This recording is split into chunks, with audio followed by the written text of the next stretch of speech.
Bonjour tout le monde, ravi de vous retrouver pour l'émission du lundi 12 avril 2021. Le Bitcoin s'établit aux alentours des 60 700 dollars environ. L'Ether, lui, est sur son niveau des 2200 dollars. Et voilà, il n'y a pas eu beaucoup de changements. Alors le Bitcoin est en train de pousser. On ne sait pas si justement il va établir un nouvel ATH ou pas. On va essayer d'aller voir ça rapidement sur les graphiques avant l'introduction. Alors aujourd'hui au programme, on ira jeter un œil en début d'émission au dollar, voir un petit peu ce qu'il nous fait et voir s'il y a un rapport avec ce qui pourrait se passer également sur le SP500 par exemple ou la bourse traditionnelle et également bien sûr et bien entendu les crypto-monnaies. On jettera un œil également à quelques autres indicateurs long terme, je vous en avais présenté deux hier, on va en faire d'autres aujourd'hui au cours de l'émission. Et j'enchaînerai bien entendu avec les analyses donc de l'Ether. Je vais faire probablement peut-être la dominance, mais je l'ai passé hier, je ne sais pas si j'aurai grand chose à dire de plus. Et ensuite on va aller voir quelques altcoins qui ont effectivement des configurations qui pourraient potentiellement être intéressantes, notamment avec ce qui est en train de se passer. Bon, la plupart sont déjà en train de performer, mais on va voir s'il y a quand même des opportunités à saisir sur certaines. Alors, rapidement sur le Bitcoin, il n'y a pas forcément grand chose à dire de plus qu'hier, mais voilà, on est toujours sur ce triangle rectangle, et tant qu'on ne le casse pas dans un sens ou dans l'autre, et bien effectivement, il n'y aura rien qui nous indiquera que le marché est prêt à pousser ou à retracer. Et on voit les altcoins qui performent en ce moment. Effectivement, on a un Bitcoin qui stagne, et comme j'ai l'habitude de le dire, quand le Bitcoin stagne, généralement, c'est le moment où il faut se pencher vers les altcoins, et c'est là où on a le plus de performance. Si le Bitcoin, alors là, cette ligne, elle est en pointillé, c'est pas pour une raison particulière, c'est simplement que je ne l'avais pas configuré. Alors, ce qu'il faut savoir effectivement, c'est que si le Bitcoin casse à la hausse et va chercher un nouvel ATH, etc., il est possible de voir des altcoins finalement qui performent moins que le Bitcoin pendant cette période. Ça peut durer pendant par exemple quelques jours, quelques semaines, des fois, on ne sait jamais. Regardez au mois de décembre, ça a duré plusieurs semaines. Mais en tout cas, ce qu'il faut savoir, c'est que généralement, c'est quand, si par exemple on a un Bitcoin qui monte direct aux 80 000, eh bien peut-être qu'on aura des altcoins qui vont stagner par rapport au dollar et qui donc perdront de la valeur par rapport au Bitcoin, pour par la suite, éventuellement, une fois que le Bitcoin se sera stabilisé à nouveau, un petit peu comme cette période qu'on est en train de vivre, on aura à nouveau des altcoins qui performeront, et c'est chacun son tour, voilà, c'est comme ça que ça se passe en général.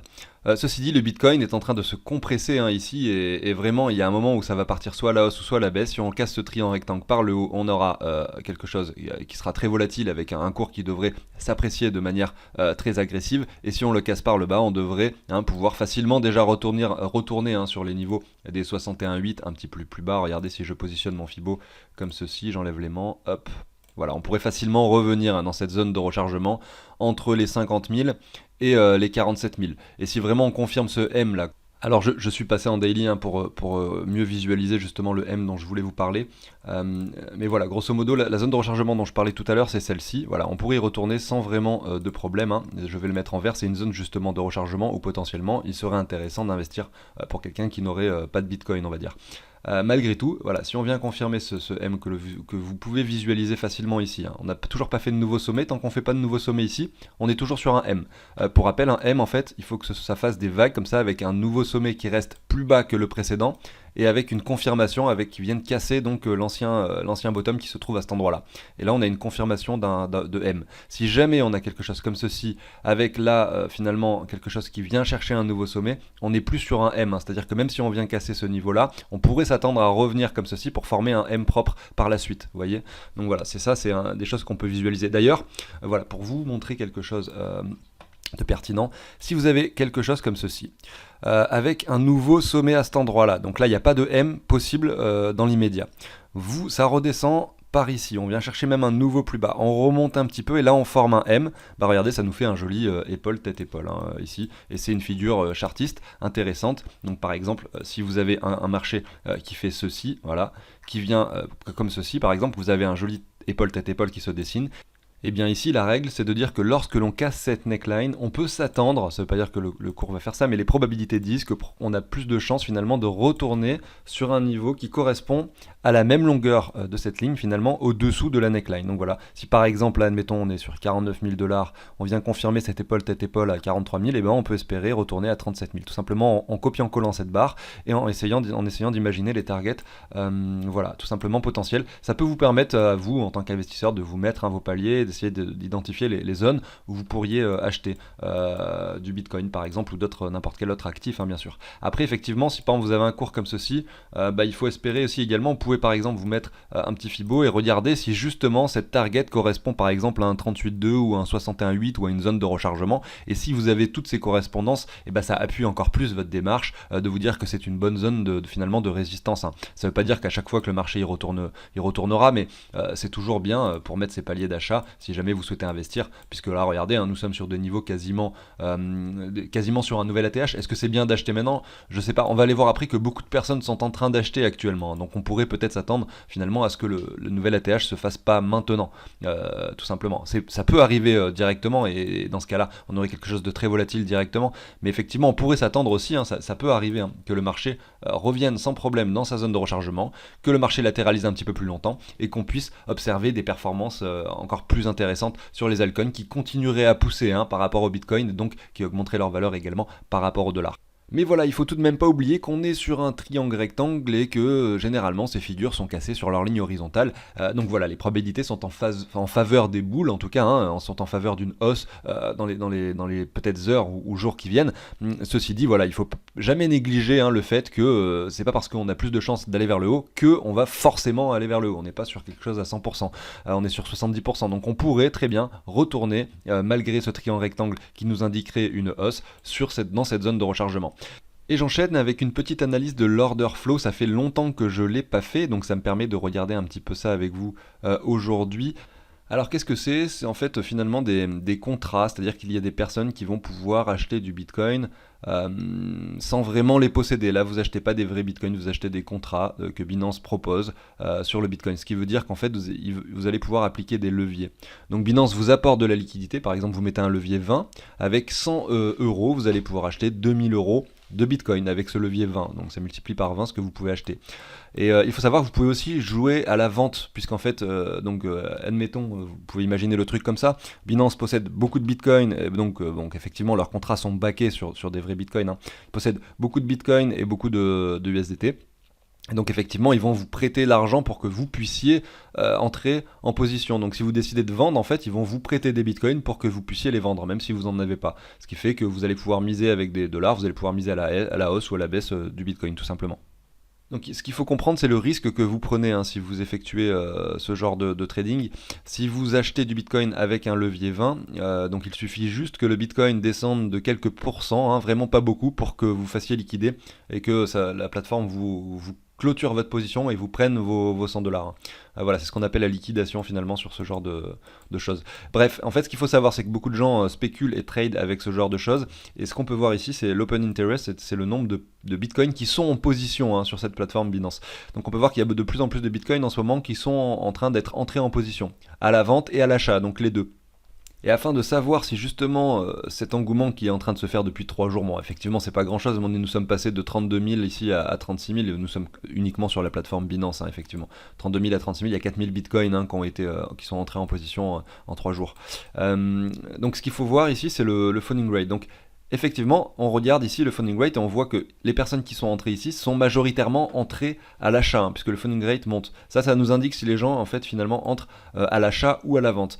Donc en fait, ce qui est intéressant de voir, si on se met sur le graphique un peu plus étendu, on va regarder ça. On peut voir que voilà, ici l'open interest est monté avec le cours, ce qui veut dire que là, regardez, le funding rate était élevé, tout le monde passait à l'achat à cet endroit-là.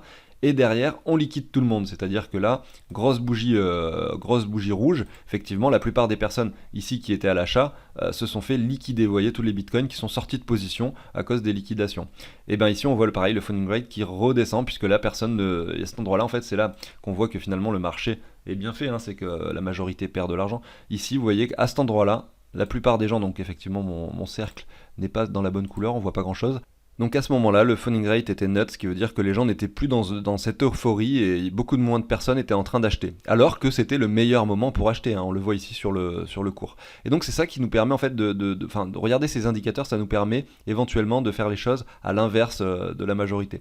Là on peut voir que le funding rate est en train de monter, on peut très bien nous faire des pics, hein, comme c'était le cas précédemment ici, gros FOMO, voilà, beaucoup de personnes sont en train d'acheter, vous voyez. Donc à chaque fois c'est des pics qui correspondent au sommet, hein. Vous le voyez ici, ces pics ça correspond à des sommets à chaque fois. Donc effectivement là, à voir, hein, il est possible hein, que justement là, ça continue à grimper à cet endroit-là, que l'open interest continue à monter, et si on voit à nouveau des sommets ici hein, sur le funding rate, on pourra se dire que potentiellement on est proche d'un sommet, que trop de gens sont en train d'acheter du Bitcoin, et que voilà, c'est peut-être plus le moment d'acheter justement. Alors il y a autre chose que je voulais vous montrer sur le Bitcoin, mais je vous montrerai ça dans l'émission de demain, puisque là, effectivement, je vais enchaîner avec la suite. Alors ceux qui sont là depuis un moment le savent, mais voilà, je fais des vidéos tous les jours, j'analyse le Bitcoin avant l'introduction et ensuite j'enchaîne avec les altcoins. Le mardi, je fais des vidéos vraiment plus spécifiques où je passe vraiment 15 altcoins, donc ça sera demain. Et le jeudi, je vous parle d'un portefeuille fictif qu'on a créé ensemble depuis le mois de novembre, qu'on essaye de faire fructifier ensemble au travers de ce tableau, hein. Il y avait un investissement de 10 000 euros. Et chaque semaine, hein, on essaye d'identifier des paliers d'achat pour ces 10 crypto-monnaies. Et depuis le mois de novembre, ce portefeuille de 10 000 euros s'est transformé aujourd'hui en 27 000 euros. Donc c'est plutôt une bonne performance puisque vous le savez, les crypto-monnaies ont pris beaucoup de valeur ces derniers temps. Le ROI s'établit donc à 170%. Alors c'est un tableau également que je vous partage sous l'échange d'une donation. Vous avez le lien dans la description. Et vous allez pouvoir mettre toutes vos propres crypto-monnaies. Hein. Ici, vous allez pouvoir les changer, enfin et mettre toutes vos propres cryptos. D'ailleurs, le tableau, il n'y aura que le Bitcoin et l'Ether dessus. Si vous décidez de l'acquérir, et vous allez rajouter toutes les vôtres. Voilà, j'ai fait un tuto vidéo qui vous explique comment faire. Et en fait, vous avez juste à changer cette valeur par derrière.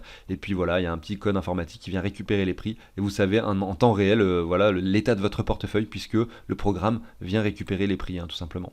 Et puis après, derrière, vous avez des données telles que votre pourcentage d'euros, votre pourcentage donc de fiat, je veux dire, hein, que ce soit euro ou dollar, votre pourcentage de crypto, le pourcentage de chacune de vos cryptos dans le portefeuille, leur valeur en euros ou en dollars. Donc vous pouvez mettre les euros effectivement en francs suisses si vous êtes suisse. Puis derrière, vous avez les données avec vos gains, votre ROI, etc. Je reparle du tableau des 2 dernières minutes de vidéo pour ceux qui seraient potentiellement intéressés.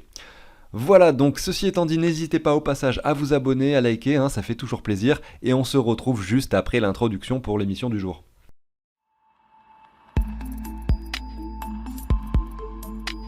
Je commence avec le SP500, qui est donc un ETF qui représente les 500 plus grosses entreprises américaines. Donc on peut le voir ici, il a pris pas mal de valeur hein, depuis qu'il a dépassé son ancien sommet hein, qui s'était situé ici aux alentours des 3400 points juste avant le crash Covid. Et ben après ceci, nous avons établi 20% de performance. Donc c'est pas beaucoup, hein, ça semble pas beaucoup par rapport à ce que l'on connaît hein, sur les marchés, le marché des cryptos, mais c'est parce que cet actif est beaucoup moins volatile car il y a beaucoup plus de capitalisation.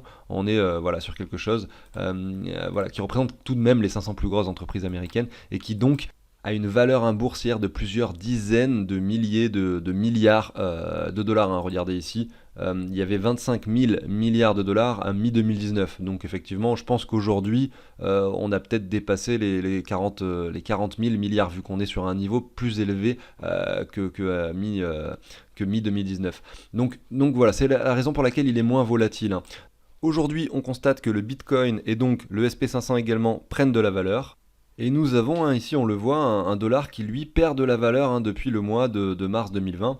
On pourrait se demander hein, si justement ces impressions monétaires massives hein, pour entretenir l'économie n'entraîneraient pas justement une augmentation artificielle de la valeur de ces entreprises hein, du SP500.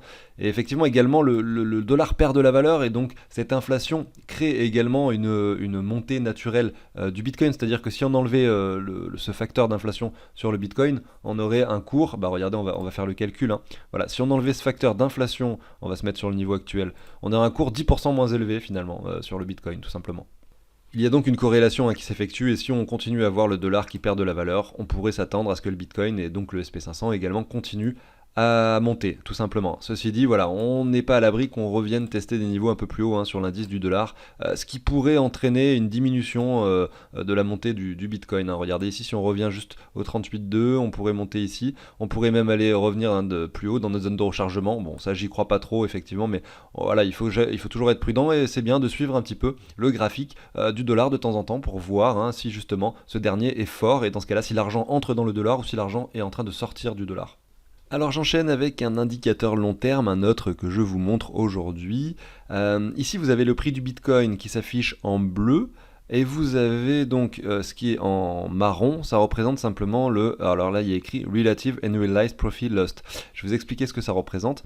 Alors pour faire ce calcul, ils prennent, donc pour calculer hein, ce graphique qui est représenté en marron, ils vont prendre le market cap total du Bitcoin. Donc par exemple, s'il y a 19 millions de Bitcoin à une valeur de 60 000 dollars par Bitcoin, ils vont multiplier ça et ça va faire le market cap du Bitcoin. Ils vont prendre également le Realized Cap, donc ça c'est différent, au lieu de prendre donc la valeur du Bitcoin à 60 000 dollars, ils vont prendre la valeur du Bitcoin à chaque fois qu'il a été échangé. Par exemple, moi de mon wallet, je vous envoie un Bitcoin tel jour à telle heure sur votre wallet, si tel jour à telle heure il était à tel prix, et ben pour ce Bitcoin là, ils vont prendre tel prix et ils vont pas prendre 60 000. Du coup, on va faire la somme également du market cap réalisé, donc en fonction du moment où les personnes les ont échangés entre eux. Et en soustrayant les deux, on va savoir si justement la plupart des gens en fait sont en profit ou en perte avec le prix actuel du marché. Donc effectivement, actuellement, vous comprenez bien que la plupart des personnes sont en profit. Regardez, en ce moment, nous sommes sur la phase grid. Donc effectivement, le graphique violet montre que beaucoup de personnes sont en train de gagner hein, sur le marché. En revanche, quand on passe en dessous de zéro, donc c'était le cas par exemple lors du crash Covid, on a fait une petite session en dessous de zéro. Lors de toute cette période en 2018, quand on était aux alentours des 3000 dollars, là il y avait beaucoup de personnes qui perdaient de l'argent. C'est-à-dire que par rapport au Bitcoin qui était échangé, etc., finalement, la plupart des personnes avaient acheté du Bitcoin plus cher. Et là, actuellement, la plupart des personnes ont acheté du Bitcoin moins cher. Bref, ça vous donne une indication sur, regardez ici les sommets, nous sommes toujours pas dans la période euphorique, on va dire, nous sommes sur la période grid, on pourrait estimer qu'on continue à pousser hein, et qu'on vienne toucher cette ligne d'euphorie à cet endroit-là pour se dire que peut-être le bull run est sur sa phase finale. Hein. Regardez ici, on l'avait dépassé à 2 reprises, ici on l'avait simplement touché une fois, et là nous sommes encore en plein milieu de la zone grid, donc à voir justement ce qu'il se passera. Alors là je suis du coup sur une chaîne YouTube, on ira voir ça une fois par semaine ou une fois toutes les 2 semaines pour voir s'il y a une évolution sur ces indicateurs long terme. Hein. Tous les jours sur cette chaîne ils postent ces 5 indicateurs, tous les jours c'est les 5 mêmes et à chaque fois on voit l'évolution au jour le jour tout simplement. Et donc on ira voir peut-être une fois toutes les semaines ou toutes les 2 semaines si on arrive sur des zones intéressantes, hein, que ce soit sur cet indicateur ou ceux que je vous ai montré hier là, qui montrent les jours avant halving. Et selon moi, il est intéressant d'ajouter cet élément d'analyse à la chaîne YouTube. Alors c'est vrai que je vous avais pas montré hein, ce genre de graphique au préalable hein, depuis le mois de novembre, mais on va arriver dans les phases finales de bull run, hein, que ce soit peut-être cet été ou peut-être même avant, on ne sait pas du tout quand ça va se terminer, et il va falloir avec attention regarder ce genre de choses pour savoir quels seront les meilleurs paliers pour sortir justement de ce bull run, quels seront les meilleurs paliers de vente au fur et à mesure du temps, même si on n'arrivera pas à vendre le top, on essaiera sur la chaîne d'identifier un petit peu des zones de vente intéressantes. Allez, je dérive sur l'Ether et je suis ici sur l'Ether par rapport au Bitcoin. Comme on peut le voir, il a repris un peu de valeur ces derniers temps, hein. Il est passé de 1600 à 2200 dollars, donc par rapport au Bitcoin, on a vu cette poussée, hein. Regardez en hebdomadaire, il y a environ 2 semaines, et on a fait cette poussée assez intéressante ici. On avait rebondi sur ce support pour établir 20% de performance, on est en train de stabiliser, et on pourrait s'attendre à ce qu'on revienne chercher hein, ce niveau-ci dans un premier temps. Ce qui pourrait amener l'Ether hein, sur un niveau entre 3000 et 4000 dollars, je pense. Et ensuite, à voir si justement on sera prêt à s'en affranchir ou si on va justement jouer dessus en tant que résistance. Dans tous les cas, je pense que prendre une partie de ses profits sur ce niveau-là peut être intéressant, au moins pour rembourser son investissement de départ. Si jamais on le casse par le haut, on pourrait avoir une accélération du cours qui nous amènerait rapidement assez haut hein, sur l'Ether pour peut-être s'établir entre 5 et 10 000 dollars. On verra ça et on suivra ça sur la chaîne. Alors maintenant, je vais vous passer 2 ou 3 altcoins qui ont des configurations intéressantes hein, par rapport au Bitcoin et qui pourraient performer par rapport à ce dernier et donc qui pourraient prendre beaucoup de valeur par rapport au dollar hein, dans les semaines qui viennent, qui sait. Alors ici, je suis sur Civic par rapport au Bitcoin et on peut voir qu'on avait cette longue latéralisation ici entre le mois de juillet 2019 et ici novembre-octobre 2020. Et là, on commence simplement à reprendre un petit peu de valeur et on a probablement encore beaucoup de potentiel derrière si jamais on venait s'affranchir de ces résistances que j'ai dessinées ici en rouge. Ici, ça représente l'ancien bottom ici, et la résistance haute, les 2 sommets qui avaient été touchés ici en novembre 2018 et en mars 2019. Donc à voir un petit peu ce qui se passera sur cet actif. On est en train de dessiner des W, donc il y a des choses intéressantes à constater. Pour quelqu'un qui souhaiterait investir, on pourrait par exemple se mettre un petit palier d'achat, essayer de jouer hein, sur cette trendline. Attendez, je vais vous la dessiner. on va se rapprocher, on pourrait se mettre par exemple un ordre, si on se positionne comme ceci, au niveau du retour sur cette trendline, hein. Après effectivement, c'est toujours se garder de la liquidité, on sait jamais, hein. Le cours pourrait redescendre un peu plus bas pour aller tester des niveaux plus bas finalement, qui seraient représentés ici entre les 607 Satoshi et les 411 Satoshi dans la zone de rechargement. Mais malgré tout, quand on le regarde sur un graphique plus long terme, on pourrait s'attendre à ce qu'on vienne casser cette résistance, au moins déjà jouer dessus dans un premier temps et voir si on la casse.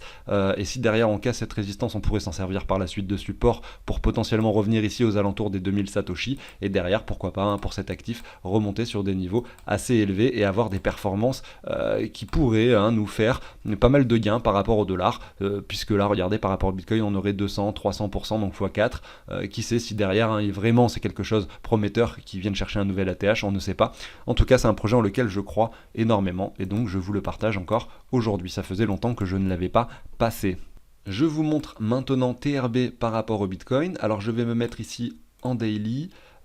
Et comme on peut le voir, hein, ici on a dessiné un W, hein, qui était confirmé. D'ailleurs, regardez ici, tac, il a été confirmé à cet endroit-là puisqu'on a établi une clôture au-dessus, hein, donc de ce niveau de confirmation. Et aujourd'hui, on est en train de voir et on est en train d'hésiter pour la simple et bonne raison que nous nous situons, hein, sur un niveau de résistance qui du coup a été cassé, qui maintenant on est en train de jouer dessus en tant que support, et voilà, on peut s'attendre déjà dans un premier temps. Alors les niveaux actuels sont pour moi, hein, des niveaux pertinents puisqu'on joue, hein, sur cette résistance qui est maintenant un support. On pourrait éventuellement, hein, retourner un peu plus bas pour, qui sait, aller encore jouer sur cette trendline. Alors je vais vous le tracer proprement, voilà, sur cette trendline qui se situe comme ceci. Regardez, bon, je l'ai à peu près bien dessiné à cet endroit-là, mais en tout cas voilà, se mettre plusieurs paliers, essayer de jouer quelque chose qui pourrait être haussier par la suite, me semble pertinent. S'il y a une alt season qui se déclenche, qui a peut-être même déjà commencé, on pourrait retourner dans un premier temps sur ce niveau-ci, vous voyez, aux alentours ici des 2200 Satoshi, et pourquoi pas s'en affranchir pour aller chercher des niveaux beaucoup plus intéressants, et on pourrait avoir des performances qui se situent entre 200 et 300, 400% sur ce dernier par rapport au Bitcoin. Et je termine avec ZIL, donc ZILICA ici par rapport au Bitcoin, et regardez, on observe que nous sommes sur un niveau de résistance important. Alors ici je les regarde tous par rapport au Bitcoin parce qu'effectivement j'essaye de les avoir quand ils performent par rapport à ce dernier, vous l'avez compris, j'essaye pas d'acheter des tokens qui perdent de la valeur par rapport au Bitcoin. Et ici on est sur cette résistance, on est en train de jouer dessus, donc la question ça va être de savoir si on est prêt justement à s'en affranchir pour aller chercher des niveaux plus hauts ou non, à savoir que nous avons déjà confirmé, hein, ce W, alors qui était confirmé déjà à cet endroit-là. Nous sommes revenus chercher des niveaux intéressants. Nous jouons maintenant sur cette résistance. Est-ce que justement on va être prêt à la casser pour aller chercher enfin des niveaux plus hauts? Alors attention avec cette résistance également des 630 Satoshi. Mais voilà, des premiers paliers d'investissement. On avait vu ça sur la chaîne, hein, j'en avais parlé plusieurs fois. Il y avait des niveaux intéressants ici. Là maintenant on a confirmé le W ici, donc deuxième niveau intéressant. Là on vient casser la résistance. Bon, on joue à nouveau dessus. Peut-être qu'il y a un troisième palier intéressant. Mais voilà, on pourrait s'attendre effectivement à ce que ce token performe, hein, reprenne de la valeur pour pourquoi pas aller chercher des niveaux plus intéressants. On pourrait jouer, hein, essayer d'avoir, hein, également des performances de 200 à 500% si jamais il décidait de revenir sur son ancien ATH, hein, par rapport au Bitcoin qui avait été établi ici en 2018 lors du précédent bull run. J'en ai fini pour l'émission du jour. On se retrouve demain pour une analyse de 15 altcoins que je fais donc tous les mardis, hein. Au passage, n'hésitez pas à vous abonner, à liker, ça fait toujours plaisir, hein, si le contenu vous plaît, bien entendu, hein. Et voilà, je vais vous parler maintenant du tableau. Ceux que ça intéresse, vous pouvez rester. Les autres, n'hésitez pas à quitter. On se retrouve dès demain. Je vous souhaite une excellente journée. Et pour les autres, on se retrouve donc sur le tableau. Comme je vous disais en début d'émission, je vous le partage sous l'échange d'une donation. Vous avez le lien dans la description. C'est un tableau qui se met en place sur Google Sheet. Donc si vous avez un compte YouTube, vous allez pouvoir effectivement le mettre en place assez facilement puisque vous avez également un compte Google et donc vous pouvez accéder au cloud de Google Drive. Si vous décidez de payer pour l'obtenir, vous allez avoir par mail le lien pour télécharger le tableau et également le tuto qui permet de le mettre en place, hein, de A à Z. Vous allez pouvoir ajouter toutes vos propres crypto-monnaies. Vous allez pouvoir en ajouter jusqu'à 200. Vous allez pouvoir mettre à jour leur prix ensuite de cette façon, simplement en modifiant cette valeur, voilà, parce que ça vient récupérer un petit code informatique et tout ça, ce sont des choses que j'ai mises en place. Et derrière, hein, vous allez pouvoir entrer ce que vous avez comme crypto-monnaie sur les échanges que vous avez. Donc ça va vous permettre d'avoir un récapitulatif global de votre portefeuille et savoir exactement combien vous gagnez, même si vous avez de l'argent réparti sur plein de plateformes différentes. Voilà, vous allez pouvoir entrer les virements que vous avez fait en euros, ce qui va permettre de comparer finalement avec les calculs l'investissement de départ avec l'état actuel du portefeuille et donc vous indiquer les gains, le ROI, les petits camemberts de répartition crypto fiat et puis donc dans les cryptos que vous avez, la répartition également. Voilà pour ça. Écoutez, j'en ai fini avec l'émission du jour. Merci à tous de m'avoir écouté. Je vous souhaite une agréable journée et je vous dis à demain pour une nouvelle émission. Salut tout le monde!